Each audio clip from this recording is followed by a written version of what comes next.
Les idées reçues justement avec vous, Isabelle Quenin. Vous nous dites si c'est vrai ou faux. Éteindre la lumière protège les moustiques, vrai ou faux? C'est faux. Ah bon? En fait, non, parce que la lumière n'attire pas tellement les moustiques, parce que parfois on se fait piquer dans la journée, donc là c'est pas la nuit.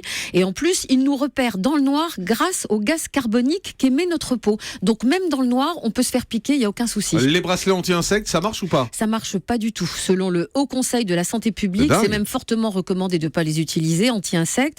Alors et pour cause, ces produits, je vous rappelle un test qui avait été fait par 60 millions de consommateurs, qui avait démontré sur 3 modèles testés les plus vendus, Moustifluide, Paraquito, Pharma Voyage, que ça ne marche absolument pas. D'ailleurs, il y a même certains fabricants qui conseillaient d'en porter plusieurs à la fois. Ouais. Pour voir si ça marche toujours pas. D'accord. Allumer une lampe moustique, ça marche ou pas? Alors ça marche. Alors ça grille beaucoup tous les insectes, pas forcément que les moustiques. Ouais, ça. Alors ça marche. C'est à la plancha, les insectes, après on les retrouve. Ça marche de deux façons, ou ça les attire avec des ultraviolets, il y a un miroir derrière et ça les grille, ou alors ça émet des ultrasons qui sont des répulsifs. Alors ce que vous pouvez faire, c'est bien sûr utiliser là la citronnelle, on connaît bien, vous l'appliquez directement sur la peau, vous badigeonnez un peu. Autre solution, les huiles essentielles, eucalyptus, citronné, géranium ou lavande.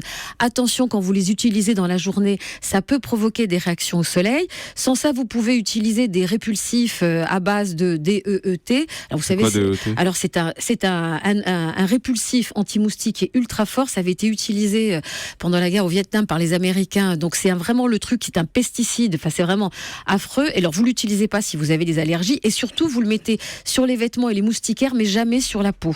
Et puis vous mettez des crèmes. Et vous savez qu'hier, des crèmes anti-démangeaisons. Oui. Et hier, on parlait du savon de Marseille. Quand vous êtes sur une piqûre, ça fait énormément du bien, ça soulage. Vous pouvez frotter la piqûre, l'endroit où ça a été piqué, avec un peu de vrai savon de Marseille. Ça va soulager. Celui qui a 72% qu'on a décrit hier. D'huile végétale. Un mot sur les méduses, on en a déjà parlé ici, mais peut-être que les gens n'ont pas écouté ce jour-là.